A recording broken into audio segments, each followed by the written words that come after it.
A paz do Senhor, meus caros irmãos, a paz do Senhor, Marco Júnior, João Felipe e Douglas Nilson. Pai do Senhor, meus irmãos, que Deus abençoe a todos em Cristo Jesus. Pai do Pai, Senhor, povo de Deus. Pai do Senhor a todos, estamos juntos mais uma vez.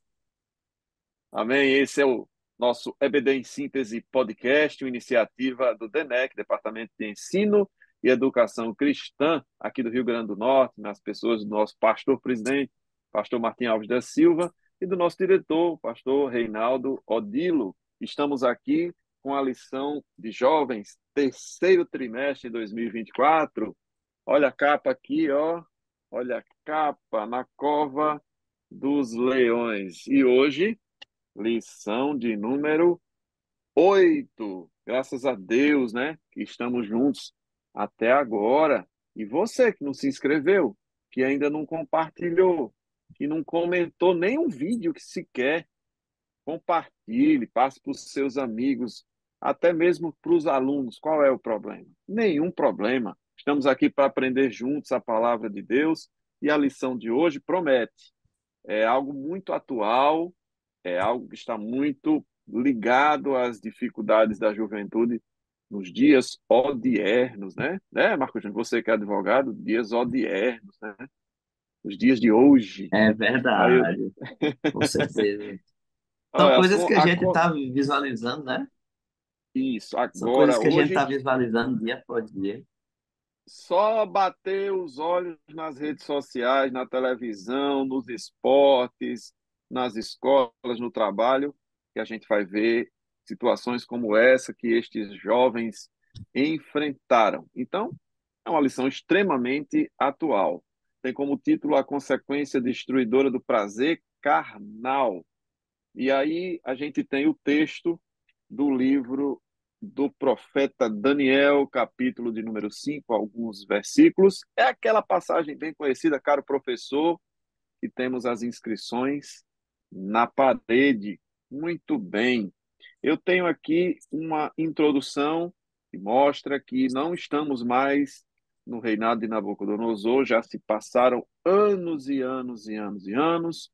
Daniel não é mais um jovem, Daniel já é agora um senhor, e ele manteve a firmeza na fé, a sua identidade.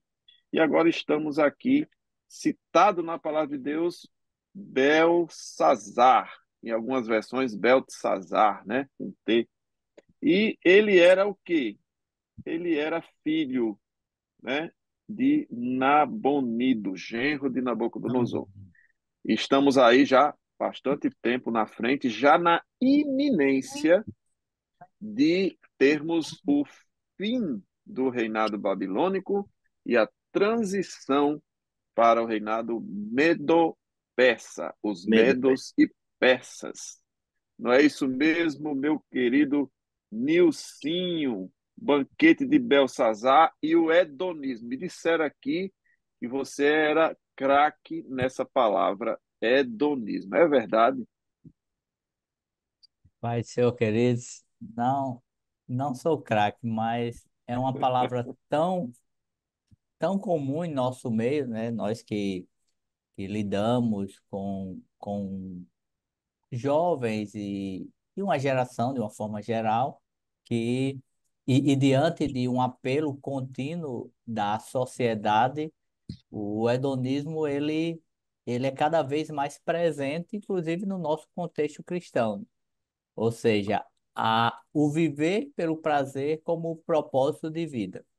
Quem é que nunca ouviu falar, é, através das mídias sociais, livros, ou documentário, da busca pelo prazer, de você ter prazer e fazer aquilo que lhe dá prazer, e esquecem que essa busca, de certa forma, tem um aspecto idolátrico, né?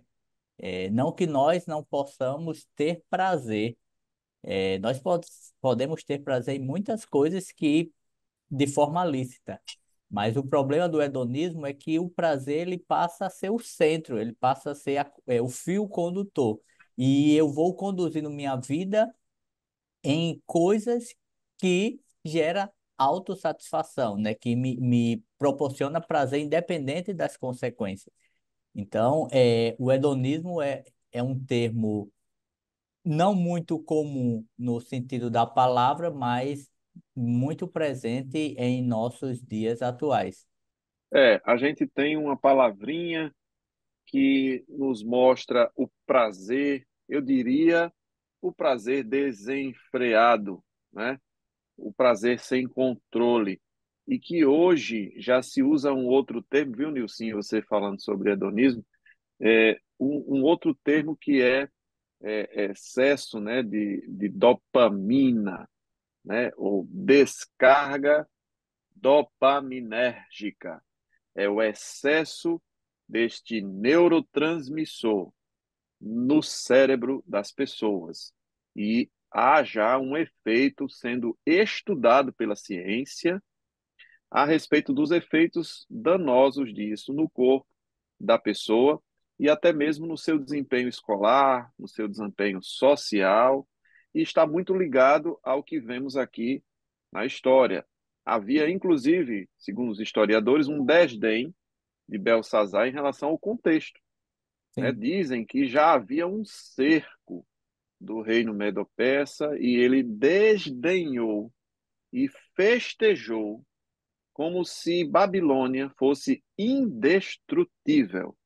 Então, a descarga de dopamina, de prazer, cegava, literalmente cegava aquelas pessoas, e é o que a gente observa nos dias de hoje, né, meu professor João Felipe? À medida que eu falava de dopamina, se balançou tanto o pescoço aqui, que eu digo, calma, que o homem vai dar um jeito no pescoço. Diga aí o que você tem para nos dizer. Olha, essa questão da dopamina, como nosso irmão Raniel estava dizendo, isso é uma coisa muito séria, que ela, criada por Deus no nosso organismo, ela é o neurotransmissor, o principal neurotransmissor relacionado ao prazer ou à recompensa. Tudo aquilo que nos faz bem, aquilo dali, nós somos recompensados com essa dopamina, e aquilo dali faz com que o nosso cérebro sofra diversas alterações relacionadas àquele contexto. O problema é que dopamina também é uma coisa extremamente viciante. E as pessoas que têm dificuldade de sair de certos vícios também está relacionado com a quantidade de dopamina que é liberada. Isso é uma coisa tão séria, está sendo estudado de forma que até em cães, aquele ato de você jogar a bolinha para ele e ele liberar ali uma descarga de dopamina muito grande e de serotonina, ao ponto de, ao longo do tempo, ele começar a sofrer degeneração em áreas do seu cérebro relacionados a alguns sentidos, a questão motora dele. E no ser humano, o ser humano acontece da mesma forma. Então, veja como essa palavra aqui Raniel trouxe da questão de entorpeceu eles. O cerco da Babilônia não foi uma coisa de um dia, né? A gente lê o texto ali do capítulo 5 e acha que foi rápido, mas não foi. O Império Medo-Persa cercou a cidade da Babilônia e, assim, foi o cerco. Os caras desviaram até o rio de dentro da cidade para não abastecer mais a cidade dali com aquela água que vinha ali do rio. E interessante que simplesmente Belsazar está lá, não só praticando o hedonismo, a questão de se entorpecendo com os prazeres, não necessariamente precisava de uma droga, o fato dele estar ali naquele prazer desenfreado já era suficiente para entorpecê-los. E não só isso, mas levou uma coisa que foi o estopim para a queda dele, que foi profanar as coisas de Deus. E aí não teve mais como ele fugir disso. A palavra fala, capítulo 5, versículo 22, que Belsazar não se humilhou, mesmo sabendo de tudo isso. E no versículo anterior, 21, cita justamente o que havia acontecido, capítulo 4, versículo 33, de Nabucodonosor passar a viver como um animal, comendo capim. E ele vendo tudo isso e a sua recuperação, depois Nabucodonosor ele dá louvores a Deus. É uma história que ficou conhecida dentro da Babilônia. Então ele sabia disso e ainda assim, e mesmo com o cerco, mesmo com os utensílios sagrados, ele foi cometendo uma série de absurdos na sua festinha, que não era nada pequena e nada modesta. Então, era um bacanal, como a gente fala aqui, né? E ele colocou os utensílios sagrados, como o João falou, né, João? E a Bíblia diz, capítulo 5, versículo 5, que os dedos como da mão de um homem apareceram por defronte do castiçal. Observe que o castiçal era aquele elemento que tinha as velas, né? 7 partes, né? Ouro batido e tal. A E de menorar. frente ao castiçal, né? Que é a famosa menorá, né? E ele vê aquilo, ele se atemoriza, chega, as pernas ficam moles, né? Então, não foi por falta de aviso, não foi por falta de homens de referência como Daniel, seus amigos, que ainda estavam lá e que me chama a atenção, foram lembrados. Você, professor, você que é crente verdadeiro, já prestou atenção que quando o negócio aperta, você é o primeiro a ser lembrado. Você às vezes é humilhado no seu trabalho, você é chamado de louco, de desequilibrado, de carola, de religioso. E quando o negócio aperta, chama o crente para orar, que o negócio agora apertou, né, Marco Júnior? A gente assim que é assembleano raiz, é assim que você fala, né? Assembleano É raiz. verdade. Puro Aí sangue, como quando diz o pastor Martim. puro sangue, nosso pastor diz isso, puro sangue. Aí quando o negócio aperta, chama o crente. Quem é o crente? Eles não chamam pelo nome babilônico, chamam pelo nome judeu. Chama Daniel, né, Marco Júnior? É verdade. E assim, você falou algo muito interessante aí. Essa festa que Belsazar estava promovendo, ela coroava o prazer excessivo, como nosso irmão Nilson já falou. Ela coroava o desrespeito à história, como nosso irmão João e o irmão Raniel falaram. E ela exaltava os caprichos de um jovem que não tinha o temor de Deus e nem tinha visto, ou pelo menos não quis dar ouvidos nem olhos ao exemplo do que aconteceu com Nabucodonosor, o rei da Babilônia. Então, louvar a si mesmo foi o que Belsazar decidiu fazer. Louvar o próprio reino da Babilônia foi o que Belsazar decidiu fazer. E o que ele fez foi apenas pegar os utensílios santos da casa do Senhor. Isso dá para você fazer um link, professor, com o santo e com o profano, que são coisas que não se misturam. Não há mistura do santo com o profano. Enquanto o hedonismo é a busca excessiva pelo prazer, aqueles utensílios dentro da casa do Senhor significam que a presença do Senhor é simbolizada através daquilo, mas não necessariamente a presença do Senhor está naquele lugar. Perceba que um momento só Deus decide dar um aviso ao rei, mas a revelação não vem para quem está dentro daquela casa, vem para quem está fora.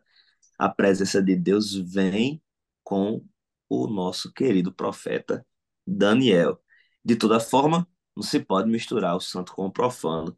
Não se pode dar asas ao prazer pessoal, aos desejos da carne, para impressionar qualquer pessoa que seja.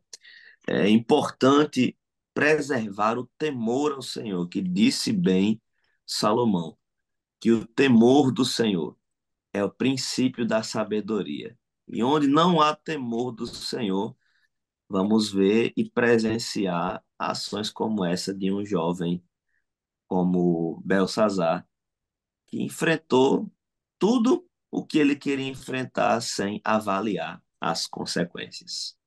Manel, ainda nesse ponto do excesso de prazer, há um ponto que precisamos considerar e nós, professores, junto aos nossos alunos, porque eles vivem processos de transição, mas é importante destacar que o excesso do prazer, ele é um espiral descendente. Porque se você está buscando viver o prazer em excesso, você sempre está buscando algo mais. Ou seja, aquilo que me dá prazer em determinada área hoje, em um aspecto hedonista, amanhã eu vou querer ter um nível mais elevado. Ou seja, E eu, isso, eu isso é a tolerância, né, Nilcinho? sim. O nível de tolerância é Neuromodulação. alterado, é uma modulação na Você tolerância. vai A querer evoluir, neuromodulação. vai Então, querer evoluir sempre. dentro daquilo. E já existem pesquisas que diz que pessoas chegam ao ponto que o prazer já não satisfaz. Você já, digamos assim, já provou todas as formas de prazer que estão disponíveis, inclusive as pecaminosas, mas você continua com vazios internos. Porque o hedonismo, ele assume uma posição de um Deus que ele não pode ser. Vamos lembrar que Salomão escreveu sobre isso. Ele, por ter sido rico e marido de muitas mulheres e com muitas concubinas, quando ele está escrevendo, né, o livro de Eclesiastes, ele fala sobre o prazer lá no finalzinho, e ele chega a essa conclusão: olha, eu tentei de tudo, né? Eu fiz o que a minha alma pediu, mas eu cheguei a uma conclusão, né? O que tem se ouvido, né? Eclesiastes 12, versículo 3, tudo tem se ouvido, o fim é: teme a Deus e guarde os seus mandamentos, porque este é o dever de todo homem. Ele vem justamente falando sobre os excessos que ele cometeu. Inclusive, a palavra de Deus não esconde os absurdos, os deuses estranhos que ele chegou a adorar, seguindo o costume das suas mulheres, né, que eram de outras nações, e ele expõe tudo isso e diz: olha, eu fui por esse caminho e eu já vi que não é bom. A Bíblia também fala, isso está na primeira parte da lição, e cita Gálatas capítulo 5, que fala que, pelo menos no Gálatas 5, versículo 16, né, andai no Espírito, não cumprireis a concupiscência da carne. Por quê? Aí ele diz: porque a carne cobiça contra o Espírito contra a carne, estes se opõem um ao outro, para que não façais o que quereis, mas sois guiados pelo Espírito, não estáis debaixo da lei. Porque as obras da carne são manifestas, as quais são prostituição, impureza, lascívia, tudo que estava na festa lá, né? Tudo que estava na Sim. festa lá. Idolatria, Basicamente. né? Feitiçaria, inimizade, porfias, emulações, iras, peleias, dissensões, heresias, invejas, homicídios, bebedices, glutonarias e coisas semelhantes, ou seja, o prazer de suas várias formas. A gente também tem Coríntios, né? Primeira carta de Paulo aos Coríntios, capítulo 6, versículo 10, né? Não erreis, nem os devassos, nem os idólatras, nem os adúlteros, nem os efeminados, nem os sodomitas, nem os ladrões, nem os avarentos, nem os bêbados, nem os maldizentes, nem os roubadores herdarão o reino de Deus. Vai aí, Apocalipse 22:15, ficarão de fora os cães, os feiticeiros e tal. Então, a gente poderia ler vários versículos sobre isso, mas a palavra de Deus alertando sobre as obras infrutuosas da carne. E perceba que ele faz um paralelo em Gálatas 5 com o fruto do Espírito. A obra da carne é aquilo que a carne sabe fazer e está pronta para fazer a qualquer instante. Mas o espírito precisa ser cultivado, plantado, germinado, crescido, aguado, para que gere fruto. Perceba que há uma evolução em contraste com o que Nilcinho falou, que é o afundamento. Um afunda e desce a níveis cada vez mais preocupantes, o outro vai para cima como uma árvore que cresce e que dá fruto, e que precisa ser amadurecido, cultivado, que é justamente a ação do Espírito Santo, ou seja, o oposto da carne. Então, nessa Daniel, primeira parte da lição, Paulo fala dessa questão também a Timóteo, tratando sobre esses dias, como você já falou em Gálatas, em Coríntios, e ele fala a Timóteo também, como sendo tempos trabalhosos. Na segunda carta que ele escreve a Timóteo, no capítulo 3 ele fala, é, sabe, porém, isto que nos últimos dias sobrevirão tempos trabalhosos. E eu quero destacar aqui o versículo de número 4. Dentre tantos adjetivos que ele dá para as pessoas que vão surgir nesse tempo, ele fala traidores, obstinados, orgulhosos, mais amigos dos deleites do que amigos de Deus. Olha que coisa triste me, per, de se ler, mas ao mesmo me, tempo serve de aviso e para todos nós. me permita dizer, Marco Júnior, amigo, mais amigos dos deleites do que amigos de Deus. Notem que ele está falando para pretensos amigos de Deus. Isso, Ele não tá falando para não crentes. Ele está falando para aqueles que são conhecidos como amigos de Deus, ou seja, membros da igreja. membros da própria igreja. Então ele está dizendo mais amigo, não é que é inimigo de Deus. Não está se referindo aos inimigos de Deus. Ele está se referindo a amigos de Deus. Mas ele está dizendo, eles são amigos de Deus, aspas, mas eles são mais amigos dos prazeres. Então, isso é um alerta para a igreja, tá certo?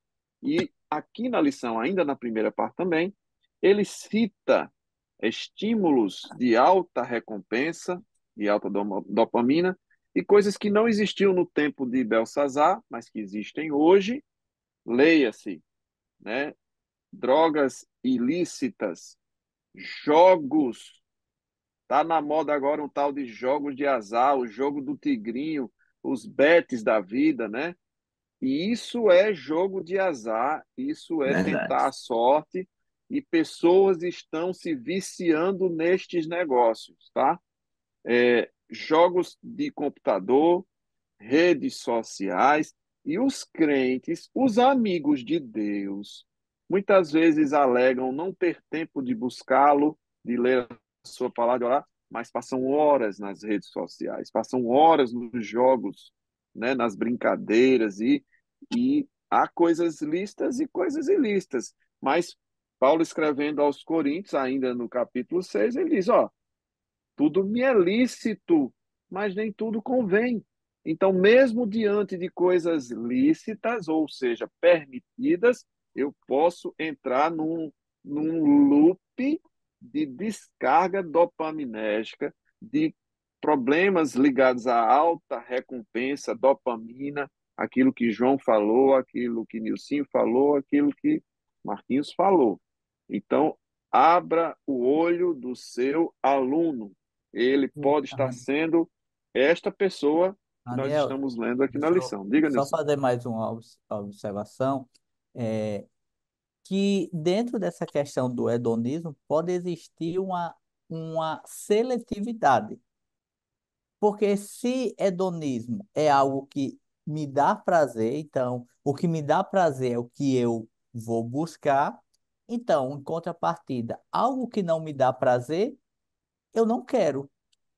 Só que nós, diante da sociedade que nós vivemos, que você tem responsabilidade, muitas vezes um jovem pode focar nos seus prazeres carnais, e como você disse, e os prazeres ou as necessidades que ele tem, ele simplesmente dizer, isso não me dá prazer, eu não vou fazer. Só que nós não temos essa liberdade para fazer essa seletividade, essa escolha. Eu não quero isso, o que me dá prazer é isso, então eu vou fazer isso. Isso, de certa forma, uma deseducação que vai ter uma consequência.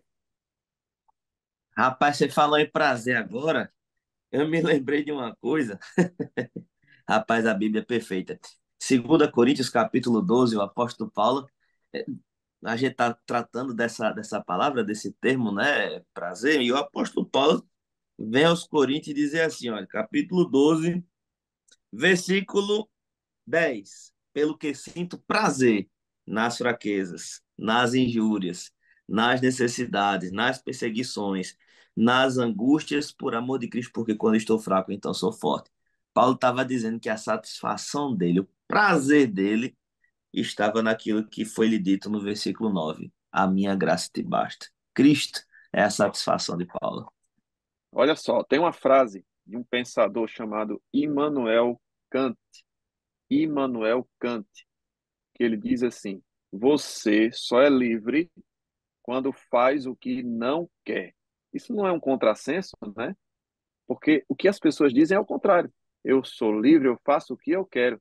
E ele diz, Immanuel Kant, de uma forma muito sábia, ele diz: não, você só é livre quando faz justamente o que não quer, porque você teve a capacidade de dizer não para os seus próprios desejos. Aí sim, você é livre.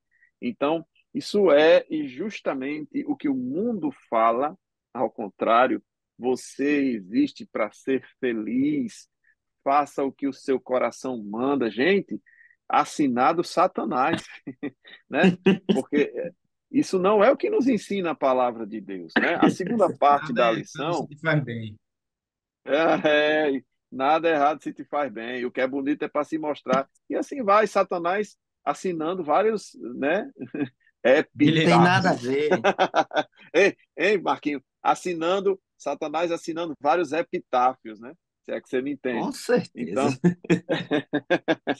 na segunda parte da lição, a gente tem o famoso enigma na parede. A gente tem como que uma mão, como que não era uma mão de um homem. Como que? Porque se assemelhava e ele viu escrevendo por trás da menorá, né, do castiçal, escrevendo na parede, aquilo apavora todo mundo e causa aquele burburinho. Acabou a festa, né? E eu acho que o mais interessante é que assim que aquilo foi escrito, o, o juízo de Deus veio imediatamente. Perceba que Deus tem misericórdia e a sua misericórdia é como uma medida que enche. Há uma expressão bíblica que diz assim: por que o povo de Deus não entrou logo na terra prometida? Porque está escrito assim: porque Deus esperou a medida dos amorreus, né? Então, existe uma medida a partir do qual Deus toma providências. E ali já havia entornado por completo a medida da paciência de Deus e a justiça veio imediatamente. Por que eu digo isso? Porque há situações na vida que a gente faz o que não deve, cede aos caprichos dos desejos e nada acontece, Nilcinho. Ora, não aconteceu nada hoje, Deus não desaprovou o que eu fiz. É exagero do pastor, é exagero do regente do conjunto. Então, amanhã eu faço de novo. Nada acontece. Não tem nada demais, não aconteceu nada, né? Eu digo, você está querendo que a justiça de Deus venha? Se nós estamos vivendo na graça, Deus estipulou novos padrões de execução da justiça. Ele não mudou o padrão de santidade, mas a execução da justiça, né? É como se Deus dissesse assim: eu estou dando tempo para vocês se arrependerem. Mas não quer dizer que eu baixei o meu padrão de santidade, né? Não é isso, Nilcinho? Isso mesmo. E é perigoso, né? Quando o homem quer, de certa forma, medir forças com Deus, né? O que você está falando é meio que uma espécie de querer medir forças.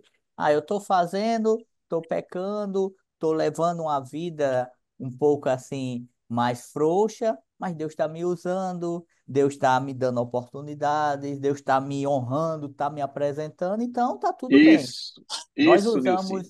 usamos isso como parâmetro. Fale mais sobre isso, meu servo. Nós Precisado agora. usamos isso como parâmetro. Só que, assim, são coisas distintas. São coisas distintas, né? É, a minha vida com Deus não me impede de repente, Deus me usar, mesmo eu não estando em uma vida tão linear, porque se eu estiver pregando a palavra, se eu estiver buscando fazer, e a graça do Senhor, não sou eu, porque se fôssemos nós, quantas vezes nós queremos resolver de forma imediata um problema que nós vemos ali crasso. Mas aí Deus, como o Raniel falou, Deus ele vai trazendo uma medida de misericórdia. Mas só que tudo tem um limite. E quando chega ao limite, acontece o que aconteceu no texto bíblico, que isso serve de alerta para nós. Provavelmente, ninguém vai mais ter uma experiência como esse homem teve de uma mão estar ali, um símbolo de uma mão escrevendo na parede. Mas a experiência dele é temerosa para cada um de nós. Imagina você imaginar, pensar, né? Você se transpor para aquele local, uma festa, todo mundo alegre, de repente tudo para. Algo aconteceu errado, algo fugiu do controle. O que é isso que está acontecendo? De É, certa forma, como um filme de terror, né? isso está Você, em Mateus você capítulo 7, percebe, né? Mateus sete você vinte e dois, Marquinhos, rapidinho. Ele diz, tá, em teu nome não fizemos muitas maravilhas, e ele vai dizer, eu diria, né, um grande pregador disse, a frase mais dura que alguém pode ouvir é, nunca vos conheci. E é dentro disso que o Nilcinho estava falando, e já pensou ouvir isso? Misericórdia. Mas diga, Marquinhos. você percebe que a revelação de Deus ocorre em um ambiente profano, porque na verdade o compromisso de Deus é com a sua palavra, é com aquilo que ele quer executar. Então, o enigma na parede, a forma como Deus se apresenta, por mais que seja uma forma de juízo, mas é algo que se manifesta para que todos vejam e presenciem a ação do Senhor. Aí o que me causa bem interesse em falar também, a respeito até do que o irmão Nilson estava falando aqui há pouco, é que o compromisso de Deus não está com muito com o pregador no sentido da igreja, porque a palavra dele é perfeita. Então, o compromisso dele é com a palavra dele para que seja pregada. A vida do pregador é uma coisa que diz respeito ao pregador junto a Deus. O pregador é quem tem que se cuidar, o pregador ou cantor que seja, o ministrante, não sei, palestrante, ele tem que estar consagrado pessoalmente, porque não é a vida dele que vai responder o que a palavra diz. É a Interessante, palavra Marquinhos. que vai, é a Você palavra que falou vai aí, responder, é a palavra que vai responder que tipo de vida ele leva. E é isso que Deus vai usar de parâmetro, Jesus vai usar de parâmetro lá no fim de todas as coisas. É se a vida daquele que ministrava, daquele que cantava, daquele que pregava, está alinhado com aquilo que ele falava, está alinhado com o que está escrito. Tudo é questão de alinhamento. E isso é o que a palavra de Deus nos exige para que cheguemos lá no fim e como Raniel estava falando aqui, a gente não escute de Jesus, nunca vos conheci. É importante a gente trazer para as nossas vidas, e você, professor, fale isso, exorte os jovens nesse sentido, trazer o cumprimento da palavra, não apenas o proferir, mas o cumprir da palavra na sua própria vida. você falou aí que a manifestação ocorreu num ambiente profano, né? E quando Deus quer, ele fala mesmo. Mas existe um detalhe aí. Houve uma manifestação que a gente chama de teofania, é uma Isso. manifestação. Uma outra palavra que não tem na Bíblia, mas também é usada, é a Shekinah, é quando a glória, há uma manifestação visível da glória de Deus, né? Então, eles viram a mão, viram a escrita, mas interpretar que é bom, ó, não. Chama o crente, chama o crente. Então, quando o sobrenatural de Deus acontece, só quem está ligado com o céu consegue interpretar, entender, captar a mensagem que o Senhor tem. Então, você, professor, faça jejum, ore, se consagre, não pense você, não pensemos nós que uma aula de escola bíblica dominical é simples, porque às vezes o assunto é conhecido, os textos são conhecidos, professor, isso é uma batalha espiritual muito séria. Então, consagre-se ao Senhor. Peça que o Espírito Santo toque no coração dos jovens. Chamar o crente, vem Daniel, interpreta aqui que ninguém está entendendo mais nada. A Bíblia diz que o medo do rei era tão grande que os joelhos batiam um no outro, pá, pá, pá, pá, pá, se Ah, que tremendo, nem duas todinho varas verdes. suando, duas varas verdes, né? Chamam Daniel e ele interpreta, e aí vem um asterisco maravilhoso nessa lição. Temos Daniel e os seus amigos perseverando até o fim. Anos e anos se passaram, ele agora já era um idoso, mas continuava sendo uma referência de fidelidade. Chamaram o crente, o velhinho lá, aquele doidinho lá que desafiou Nabucodonosor, né, com seus amigos, e agora não era mais o nome babilônico. Não, já viu que tentaram mudar a identidade dele, tentaram colocar os costumes babilônicos nele, mas não teve jeito. É Daniel, o hebreu, chama ele lá. E aí ele interpreta, né, João Felipe, e traz a mensagem de juízo de Deus para aquele povo que estava lá, né? E pense numa mensagem dura, viu? Porque condizente com aquilo que estava acontecendo, né? Porque, como a gente já falou aqui várias vezes, Belsazar não estava nem aí para o contexto das coisas. E quando você para de olhar para as coisas que estão ao seu redor, você fica despercebido, rapaz, corre um perigo gigantesco de você fazer coisas que não estão dentro do alinhamento daquilo que Deus quer para você. E ele, como era uma pessoa que não ligava muito também para os costumes do povo de Deus. Você vê aí, depois que Daniel é chamado, vamos lembrar, como o nosso irmão Raniel falou, que ele já era mais idoso. Então, as gerações que nasceram na Babilônia não tinham fortemente em si aqueles costumes judaicos. Porque pense comigo, que idioma foi que foi escrito as coisas na parede? A Bíblia não nos fala, mas de uma coisa a gente é garantido, que Daniel sabia. Se era o idioma é, hebreu, se era o hebraico, talvez muitos dos que estavam ali, dos sábios e tudo mais, e o pessoal que nasceu na Babilônia também não fosse conseguir interpretar. Por quê? Porque era uma coisa que deixaram para trás. Mas Daniel e seus amigos, mesmo já ali anciãos, eles perseveravam mantendo a sua cultura, a sua fé, a sua forma de viver os seus princípios naquilo que o Deus Altíssimo falava. E quando nós vemos aí no versículo 25 e diante, a gente vê o que significa essas palavras. Mene, que significa contou, e entenda que essa palavra contou, Daniel até traz um contexto para essa palavra, ele dizendo aqui que contou Deus o teu reino e o acabou. É na questão de que Deus pôs limite. Se uma coisa ela é passível de contagem, se ela é contada, quer dizer que ela é limitada. Eu tenho um início, eu tenho um meio, eu tenho um fim. Eu consigo colocar limite, eu consigo contar. Então, Deus, ele contou naquele momento ali, ele pôs um limite final ao que estava acontecendo ali naquela situação, nas mãos de Belsazar. E a segunda palavra, tekel.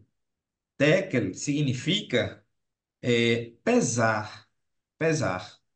E ele traz aqui a analogia de uma balança, que era um costume que eles tinham muito já naquela época de de usar balanças para transações comerciais, mas também dentro da cultura deles e até da cultura até dos egípcios, a gente vê momentos ali que as pessoas elas tinham as suas obras pesadas para saber se elas mereciam ou não um fim digno.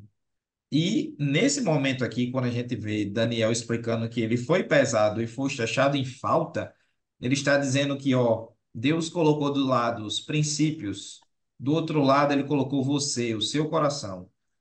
E ele viu que, infelizmente, meu amigo, você foi achado em falta nesse requisito. E a última palavra para fechar, ele diz Pérez.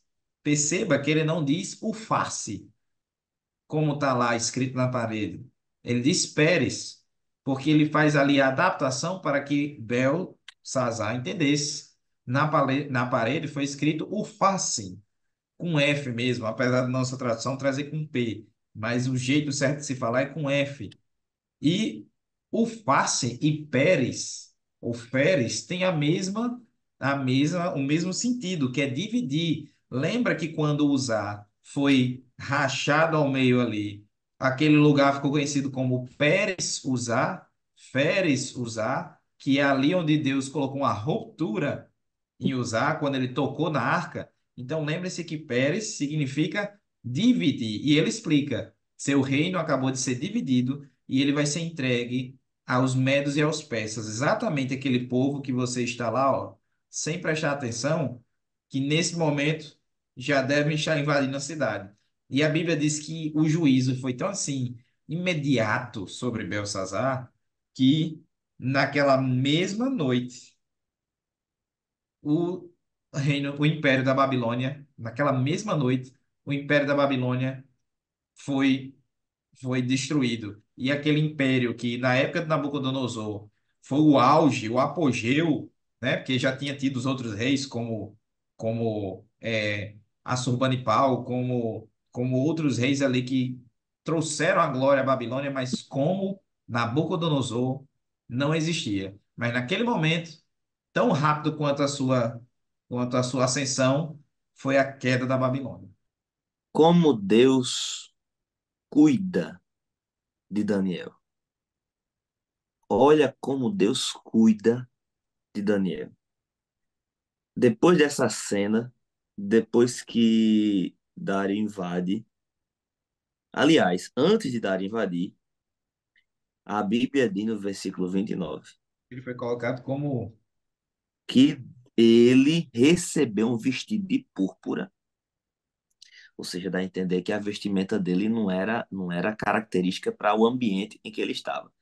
Ele foi vestido adequadamente para o ambiente e que pusesse ele numa cadeira de ouro, uma cadeia de ouro ao seu pescoço e proclamassem a respeito dele que havia de ser o terceiro do reino. Ponto. Naquela mesma noite foi morto Belsazar, rei dos caldeus, e Dario ocupou o reino. Aí o versículo 1 do capítulo 6 diz: E pareceu bem a Dário constituir sobre o rei a 120 presidentes que estivessem sobre todo o reino, e sobre eles 3 príncipes, dos quais Daniel Daniel. era um deles. Eram Olha o as cuidado. satrapias, né? Chamar de É, satrapias, né? Eles sátrapas. eram É, sátrapas, 120 sátrapas. isso. E olha como Deus Sátrapas. cuida. Deus promoveu tudo isso, posicionou Daniel no lugar certo, na hora certa, no momento certo. Tudo isso porque Daniel nunca deixou a sua conduta se abater em face dos ambientes que ele estava. A E ele despeito do que foi estava chamado, viu? acontecendo. Ele foi chamado Ele foi porque não, chamado. mas ele foi chamado porque não estava lá, Marco Júnior. Exatamente. Isso mesmo. É, Exatamente. Pois ele é. estava nos Eu seus acho, eu acho aposentos. que uma das maiores lições que a gente toma do livro de Daniel é que, primeiro, que isso é bíblico. Tiago, capítulo 4 vai falar que Deus, ele resiste aos soberbos. E a gente vê, no início ao fim do livro de Daniel, Deus abatendo quem estava muito exaltado. E outra coisa, que se manter fiel e dentro dos desígnios, dos mandamentos, da lei de Deus, não vai lhe trazer nenhum tipo de consequência final ruim. Porque dizer que foi fácil para Daniel e os amigos se verem nas situações que eles passaram, obviamente não foi. Mas Deus não quis livrar ele da cova, Deus não quis livrar eles da fornalha, mas quis mostrar que dentro da fornalha, que mesmo dentro da cova dos leões, mostrando que mesmo dentro daquele império que era totalmente contra os princípios, Deus ainda estava com ele. Quero Olha, só nós estamos. deixar um Dentro, detalhe aqui, viu? Só antes disso, já passar para nisso, só um detalhe. Escutei uma pregação da irmã Lídia nesse final de semana e algo me chamou muita atenção no que ela disse. Na Bíblia não existe esse termo, os humilhados serão exaltados. Na Exatamente. Bíblia diz que aqueles que se Ele quis. humilham é que o Senhor exaltará. Então, olhe só que riqueza nesse negócio, né? Daniel tinha uma vida de quê? Oração, contato, relacionamento. E é isso que deu combustível para ele continuar sendo quem ele era. Mas, mas, Marquinho, você fazer 7 dias de oração, campanha de oração, é uma benção, é difícil. Esse homem já devia estar com cerca de oitenta e Com sete certeza. anos, porque ele foi para lá adolescente, entre 15, 16, 17, e já se passaram aí, ó, nessa época da história, 70 anos, meu amigo. A Bíblia diz que 70 é um número que remete à plenitude, né? É até chamada a idade do rei, é a plenitude dos tempos, né? Ele estava pleno diante de Deus aos 80 e bote força, né, Nilson? e é uma palavra que eu acho que resume isso que nós estamos falando, é imediatismo. Nós olhando para o livro de Daniel, parece que as coisas acontecem muito imediato. E às vezes nós nos enganamos com esse imediatismo. Nós achamos que, como você disse, uma campanha de oração, 7 dias, alguns momentos, alguns jejuns, esse imediatismo vai nos trazer respostas, no micro-ondas. E a história de Daniel, ele nos ensina a questão da fidelidade através dos tempos. Uma coisa é certa, aquele jovem que chegou na Babilônia, com as suas imaturidades pela idade, digamos assim, nada o tirou de um foco. E a caminhada dele, o relógio dele não foi acelerado como nós aceleramos uma mensagem no WhatsApp. Ele viveu o mesmo tempo no sentido que outras pessoas que estavam ali, os dias passavam as horas normais, então não havia imediatismo na vida dele, o que havia era convicção. Então, ele completa 30, ele completa 40, ele chega aos 60, mas a convicção não muda. Então, nós precisamos ter muito cuidado com o imediatismo que, às vezes, nós queremos retirar de um livro, como que do capítulo 5 para o capítulo 6 se passaram alguns meses, quando na verdade se passaram anos, Anos. décadas. Mas o que nós vemos é que do capítulo 1 até o final do livro, o tempo passa, o homem envelhece, mas ele não muda quanto à sua convicção. Algumas das Muito bem. histórias mais imponentes da Bíblia, e eu poderia dizer isso, se tratam de oscilações. Se você for ler o livro de Juízes, você vai ver o povo oscilando o Chega a tempo dar raiva de ler, né? inteiro. Dá raiva mesmo. Dá raiva Oscilação. mesmo. E talvez, Nilson, essa sensação de imediatismo no livro de Daniel, da gente ver Deus operando quase que instantaneamente de um capítulo para o outro, se dê pelo fato das inexistentes oscilações que houveram na vida do profeta Daniel. Então, o que se pode contar da vida de Daniel, pode se contar porque são tantas vitórias, são tantas bênçãos, tantos bons posicionamentos, que você não vê ele oscilando. Você não percebe em nenhuma parte ele oscilando, ele dando para trás, ele se negando a fazer alguma coisa por Deus, não. Ele permanece Na, constante. sabe, Constante. Marquinhos, na última aula, a gente conversando, aqui na igreja, a gente estava conversando exatamente sobre isso, que apesar da resiliência, porque o cenário geopolítico que Daniel viveu ali era extremamente conturbado. Ele viu a Total. ascensão e a queda de vários impérios e ainda assim se manteve não só fiel, mas também como um dos principais conselheiros diretamente de todos os reis que passaram.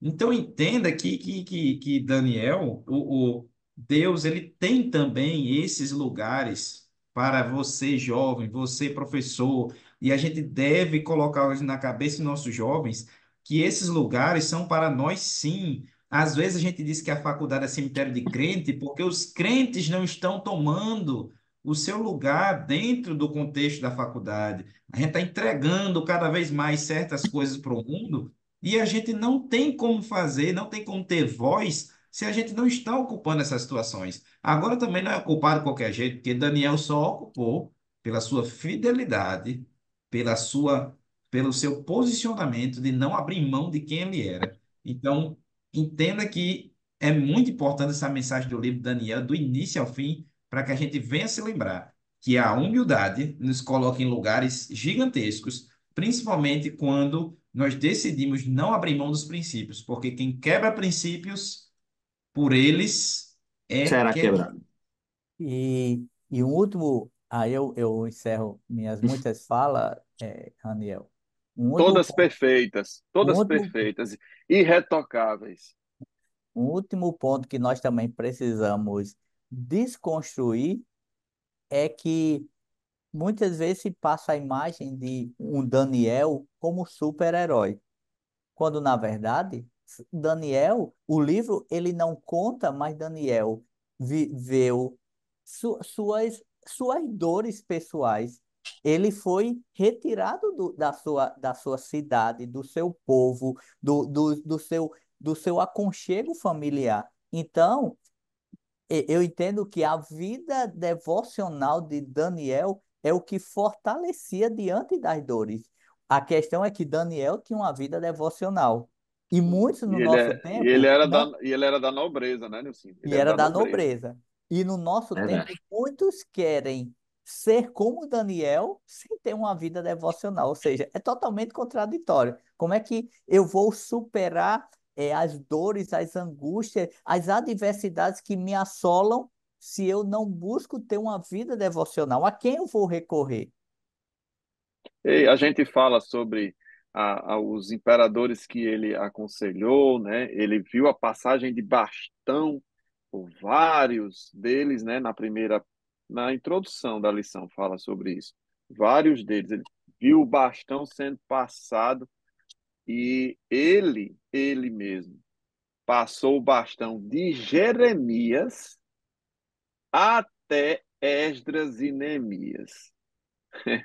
Ele não só passou o bastão do aconselhamento aos líderes, eles mesmos sendo pagãos, mas ele também passou o bastão dos profetas, desde o tempo de Jeremias até Esdras e Neemias, que reconstruíram a cidade. Perceba a importância de homens e mulheres que se submetem, que se humilham debaixo da potente mão de Deus e veja como Deus trabalha. Isso pode e deve ser contextualizado para nós agora, em 2024, porque a gente tem uma missão a cumprir lá na nossa faculdade. Nada de cemitério de crente, coisa nenhuma. Nós temos uma missão a cumprir, nós temos um cajado para carregar, nós temos um legado a transferir. E não tem nada a ver com essa transferência de unção que a turma anda fazendo por aí. É a transmissão da poderosa palavra de Deus sendo vista e refletida no nosso viver e que é sentida, percebida por aqueles que nos cercam no ambiente de trabalho, no ambiente estudantil e no ambiente familiar. E que esta seja a tônica da vida do senhor, da senhora, caro professor, cara professora, e dos teus alunos, E faça sim uma vida, não só uma semana, não só um dia de oração. Faça uma vida de oração para impactar a tua classe e para trazer esta verdade para os dias atuais. E alguém dizer ali, vai um aluno de Nilcinho, ali vai um aluno de Marco Júnior, ali vai um aluno de Felipe, um aluno de João, um aluno, porque nós somos imitadores de Cristo. E as pessoas devem nos imitar, não porque somos nós, mas porque nós somos imitadores de Cristo. Então eu deixo essa palavra também. E Nilcinho disse que já encerrou as palavras dele, todas muito boas, viu, Nilcinho? Vocês são pessoas que me deixam muito orgulhoso de estar nessa bancada com vocês, de ter amizade com vocês, de servir a Deus com vocês. E eu agradeço também pela oportunidade e me despeço aqui nessa participação, deixando a palavra final para Marquinho e João Felipe. Que Deus abençoe a todos, tenham uma ótima aula e não esqueçam de reiterar aos alunos os princípios que devem ser perenes nas nossas vidas, para que tenhamos a bênção de Deus em todos os nossos passos. Pai do Senhor, querido aluno, querido professor, que a aula de vocês seja uma bênção e vamos seguindo. Lembre aí de deixar seu joinha, seu like, que o meu não faz Marquinho, aquele negócio chique, e o de, faz o de... Não, Marquinho, com a O outro. outra mão. Ah, olha aí, a outra mão de Marco Júnior. Alguém percebeu alguma Olha o diferença? negócio melhorando. A Sem... bandoleira trocou de braço. Faz aí com a mão esquerda, Nilcinho, com a mão esquerda o joinha. Faça o joinha no nosso canal. Veja que só João Felipe está usando a mão Só direita. falta Mas João. só- tá chegando, tá chegando. Curta, compartilhe, dissemine esse conteúdo aí com os teus amigos, porque isto é conteúdo bíblico, isso é coisa boa, isso é bênção para a tua vida. Muito obrigado por estar junto conosco mais uma vez. Que Deus vos abençoe em Cristo Jesus. A paz do Senhor.